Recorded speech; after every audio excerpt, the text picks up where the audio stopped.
সাক্ষী হিসেবে থাকবে।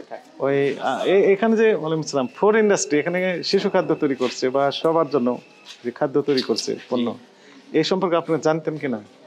আমরা জানি আর এই ইমিডিয়েটলি শুরু করছেন একটা কিছু বানাইতেছে, কিন্তু আজ পর্যন্ত আমাদেরকে আসলে ফ্যাক্টরিতে বাইরে সাইনবোর্ড দেওয়া আছে? হ্যাঁ, না সাইনবোর্ড না, আমরা তো এই ফ্যাক্টরি আমরা এখানে থাকি, এখানে আগে ওয়াশিং ফ্যাক্টরি ছিল এটা। হ্যাঁ, তো এটা অনেকদিন বন্ধ ছিল, তারপরে এটা হ্যাঁ আমরা শুনি যে চালু করছে একটা কিছু বানাইতেছে জুস ফুস। তো আমরা আসু আদু এখানে আসার আচ্ছা। পরে তো আপনাদের ছেলে মেয়ে আত্মীয় স্বজন যিনারা আছেন ওনারা এগুলো কিনে খান না? ম্যানেজার সাহেব কাছে আসেন, আপনি লাইসেন্স গুলো তো আপনি দেখাতে পারলেন, শুধু একটা দেখালেন। অবৈধ লাইসেন্স নাই, সেটা তো আছে দেখলাম, কিন্তু ঠিকানা এখানকার নেই। বিএসটি আবেদন দিয়েছেন, সেটার কোনো কপি নেই, সেটা দেখান।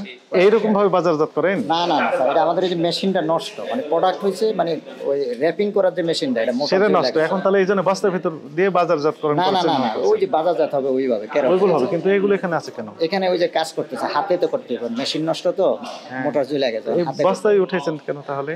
রাখার তো আর জায়গা নেই, এটা ওখান থেকে উঠে আবার চেক করে ওই যে র্যাপিং করবে আর কি। ওই যে ওখানে কাজ করতেছিল ওই টেবিলে হাত দিয়ে হটগান দিয়ে করবে আর কি। দুইটি রায়, একটা হচ্ছে যে লাইসেন্সবিহীন কিছু কোল্ড ড্রিঙ্কস তৈরি করছেন আপনি, এটা তো ফ্যাক্ট, স্বীকার করেন তো? অবশ্যই এটা আচ্ছা। স্বীকার করব। কিছু লাইসেন্স আছে কিন্তু সেগুলো এই ঠিকানায় নেই, আছে কোথায়? খিলক্ষেতের। কিন্তু আপনি শিফট করছেন, কোনো তার কোনো ডকুমেন্ট এভিডেন্স নেই যে আপনি প্রপার অথরিটি পাইছি আমরা, লাইসেন্সিং অথরিটি, তারপরে কাজ শুরু করবেন, তাদেরকে আপনি জানিয়ে করেছেন, তাদের কাছে ছাড়পত্র নিয়ে করছেন, এমন রেকর্ড নেই। আমরা অনেক আগে আসছি, তাই না? কতক্ষণ আগে আসছেন আমাদের টিম? 1 ঘন্টা হয়নি, 1 ঘন্টা বেশি হয়েছে। আপনি এই পর্যন্ত কোনো কাগজপত্রই দেখাতে পারছেন না। দ্বিতীয় কথা হচ্ছে যে অপরিষ্কার অপরিচ্ছন্ন পরিবেশ তৈরি করছেন আপনি। 100% হাইজিন মেনটেন করার কথা ছিল, সেটা আপনি কোনো পার্সেন্টেজের ভিতর নেই। আছে মাসি যে ক্ষতিকর রং কোনো লেভেল নাই, লেভেল নেই, ওটা আমাদের ইউজেবল রং না, আমাদের অবশ্যই হেড অফিসে ওনারা নিয়ে এটা টেস্ট করে। ল্যাব আছে হেড অফিসে? কোথায় হেড অফিস আপনাদের? জসিমউদ্দিন রোডে আপনাদের হেড অফিস, ওইখান থেকে এটা পরিচালনা করেন? চেয়ারম্যান বসে, ওনারা ওইখানে ল্যাবে দেন? এখানে ল্যাব থাকার কথা ছিল। এখানে ল্যাব করব, যে এখনো সব কাজ অসমাপ্ত।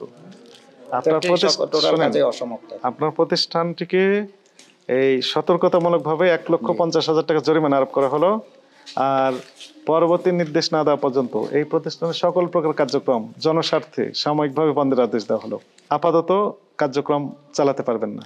সকল কিছু ঠিকঠাক করে আমাদেরকে অবগত করে ল্যাব নিশ্চিত করার পর, কর্মচারী যারা আছেন তাদের হেলথ সার্টিফিকেট নিশ্চিত করার পর, আপনার লাইসেন্স যথাযথভাবে নিশ্চিত করার পর 100% হাইজিন মেনটেন করবেন। এই সকল কমিটমেন্ট দিয়ে, এগুলো দেখিয়ে, এগুলো কমিটমেন্ট দিয়ে তারপরে আমরা কনসিডার করবো যে আপনার ওপেন করে দিব কি দিব না। একটু জানতে চাই আসলে আজকে এখানে আপনাদের অভিযানটা কেন এবং কি কি পাওয়া গেছে? আপনি জানেন যে এই বিভিন্ন সংস্থা, স্পেশালি বাংলাদেশ সেনাবাহিনী রয়েছে এখানে, আপনার গোয়েন্দা বাহিনী রয়েছে, এনএসআই সহ জাতীয় ভোক্তা অধিকার সনদ অধিদপ্তরের যৌথ অভিযানটি পরিচালনা করা হলো এই বেভারেজ ফ্যাক্টরিতে।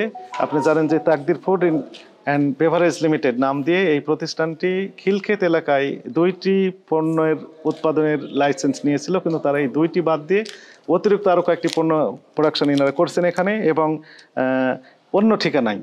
এটি হচ্ছে অন্য এলাকায়, নামটা এখানকার উত্তরখান এলাকায়, অর্থাৎ থানাটাই আলাদা। এবং এখানে কোনো এই প্রতিষ্ঠানের সামনে একটা সাইনবোর্ড দেওয়ার কথা ছিল কারখানার, সেই সাইনবোর্ড এখানে নেই। এখানে যে কেমিক্যালগুলো ব্যবহার করা হচ্ছে, সেই কেমিক্যালগুলো কি কেমিক্যাল ব্যবহার করছে, কোন প্রতিষ্ঠানে তৈরি, উৎপাদনের তারিখ কত, মেয়াদ উত্তোলনের তারিখ কত, এরকম কোনো তথ্য সেখানে দেওয়া নাই। এবং অনুমোদনবিহীন যে রং দেখেন, এইখানেও আপনারা দেখতে পাচ্ছেন যে আসলে কোনো লেবেল এখানে দেওয়া নেই। এগুলো শিশু খাদ্য তৈরি করা হচ্ছে, বেভারেজ। একই সাথে ল্যাবরেটরি থাকার কথা ছিল, এবং সেই ল্যাবরেটরি এখানে নেই। এবং অস্বাস্থ্যকর পরিবেশে, সম্পূর্ণ আনহাইজেনিক পরিবেশে এই কার্যক্রমগুলো পরিচালনা করা হচ্ছে। সবকিছু পর্যালোচনা করে এই প্রতিষ্ঠানটিকে ভোক্তা অধিকার সংরক্ষণ আইন 2009-এর 2টি ধারা লঙ্ঘনের অপরাধে 1,50,000 টাকা জরিমানা আরোপ করা হলো, এবং একই সাথে জনস্বার্থে পরবর্তী নির্দেশ না দেওয়া পর্যন্ত এই প্রতিষ্ঠানের সকল প্রকার কার্যক্রম সাময়িকভাবে বন্ধের আদেশ দেওয়া হয়েছে। আমাদের কাছে যেটি মনে হয়েছে, যেহেতু 100% হাইজিন মেনটেন করা হচ্ছে না, যে শু তারা এখানে কারখানায় ব্যবহার করছে, একই শু তারা আউটসাইড অফ দ্য ফ্যাক্টরি সেখানে তারা ব্যবহার করছে, ইভেন টয়লেটে একই রকমের শু ব্যবহার করছে, তারা কোনো ড্রেস কোড মেনটেন করছে না, তারা যে কন্টাজিয়াস ডিজিজে আক্রান্ত নয় এমন কোনো হেলথ সার্টিফিকেটের নেই। একই সাথে আমরা দেখলাম যে এই যে বোতলের ভিতরে আমরা দেখলাম মৌমাছি ভিতরে ঢুকে আছে এবং সেখানেই তারা কি করছে, ফিলিং করছেন। তো সবকিছু মিলে আমাদের কাছে মনে হয়েছে যে সম্পূর্ণ আনহাইজেনিক এবং হেলথ হ্যাজার্ড হওয়ার যে আশঙ্কা সেটি আমরা উড়িয়ে দিতে পারছি না। এই সকল খাবার খেলে স্বাস্থ্যগত ঝুঁকি থেকে যাবে।